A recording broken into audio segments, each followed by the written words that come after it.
हुए बर्बर आतंकी हमले के बाद भारत ने आतंकवाद के खिलाफ अपनी दृढ़ इच्छा शक्ति का प्रदर्शन करते हुए पाकिस्तान को करारा जवाब देने का राष्ट्रीय संकल्प घोषित किया है। नमस्कार, देखो टीवी न्यूज में आप सभी का स्वागत है। मैं अनुपमा जायसवाल। आइए देखते हैं आज की खास खबर। प्रधानमंत्री नरेंद्र मोदी ने इस दिशा में एक महत्वपूर्ण कदम उठाते हुए भारतीय सेना को पाकिस्तान के खिलाफ बड़े पैमाने पर कार्रवाई करने के लिए पूरी तरह से स्वतंत्र कर दिया है। इस घटनाक्रम के बाद पाकिस्तान में भय का माहौल व्याप्त है और पड़ोसी मुल्क पर संभावित भारतीय सैन्य कार्रवाई का समय नजदीक आता जा रहा है। स्वयं पाकिस्तान की ओर से सीमा पार से यह दावा किया गया है कि अगले 24 से 36 घंटे के भीतर हमला हो सकता है। इस आशंका के चलते पाकिस्तान में रातों की नींद उड़ गई है और प्रधानमंत्री शहबाज शरीफ ने अपने एयरबेस पे हाई अलर्ट जारी कर दिया है, जहां लड़ाकू विमानों की गतिविधि तेज हो गई है। पाकिस्तानियों में मचे इस हड़कंप का मुख्य कारण प्रधानमंत्री नरेंद्र मोदी की सेना को हैंड फ्री कर देना है, जिसका स्पष्ट अर्थ है कि भारतीय सेना अब पहलगाम हमले का बदला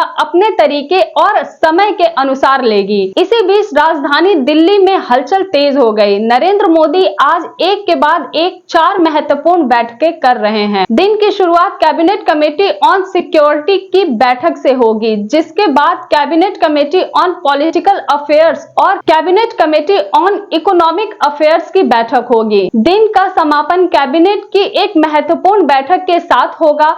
यह पहली बार है कि जब पहलगाम में हुए जघन्य आतंकी हमलों के बाद कैबिनेट की बैठक बुलाई गई, जबकि सीसीएस की यह दूसरी बैठक है जो इस मुद्दे की गंभीरता को दर्शाता है। सीमा को लेकर दिल्ली तक हर गतिविधि पर कड़ी नजर रखी जा रही है। अब तक के 10 बड़े अपडेट इस प्रकार है। दिल्ली में प्रधानमंत्री के अध्यक्षता में आज 4 उच्च स्तरीय बैठक होगी। सीसीएस, सीसीपीए, सीसीईए और कैबिनेट की मीटिंग। इन महत्वपूर्ण बैठकों से पहले प्रधानमंत्री ने 3 सेना प्रमुखों, चीफ ऑफ डिफेंस स्टाफ और राष्ट्रीय सुरक्षा सलाहकार के साथ गहन मंथन किया है। प्रधानमंत्री ने सेना को आतंकवाद पर करारा प्रहार करने की पूरी छूट दे दी है। गृह मंत्री ने राष्ट्रीय सुरक्षा गार्ड की, सीमा सुरक्षा बल, केंद्रीय रिजर्व पुलिस बल और सशस्त्र सीमा बल के शीर्ष अधिकारियों के साथ उच्च स्तरीय बैठक की है। विदेश मंत्री ने संयुक्त राष्ट्र सुरक्षा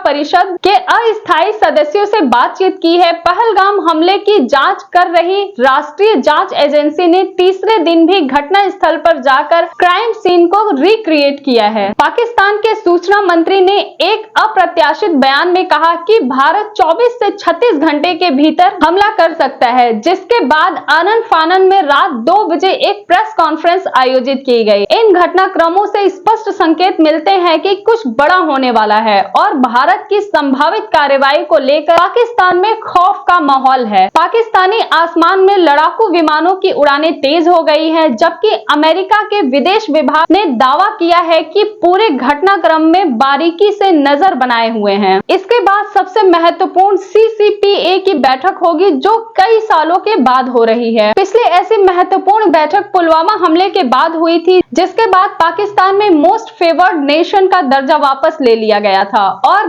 कई बड़े फैसले लिए गए थे, जिसके परिणाम स्वरूप बालाकोट एयर स्ट्राइक हुई थी। सीसीपीए की बैठक आंतरिक, राजनीतिक और आर्थिक मामलों की समीक्षा करती है और आगे की कार्रवाई पर निर्णय लेती है। इसे सुपर कैबिनेट भी कहा जाता है और माना जा रहा है कि इस बैठक में बड़े फैसले लिए जाएंगे। इसके बाद सीसीईए और फिर कैबिनेट की बैठक होगी, जो पहलगाम आतंकी हमले के मद्देनजर मौजूदा हालात में बेहद महत्वपूर्ण है और जिस पर सबकी निगाहें टिकी हुई है। देखो टीवी न्यूज के लिए हर्षुति खाती की खास रिपोर्ट।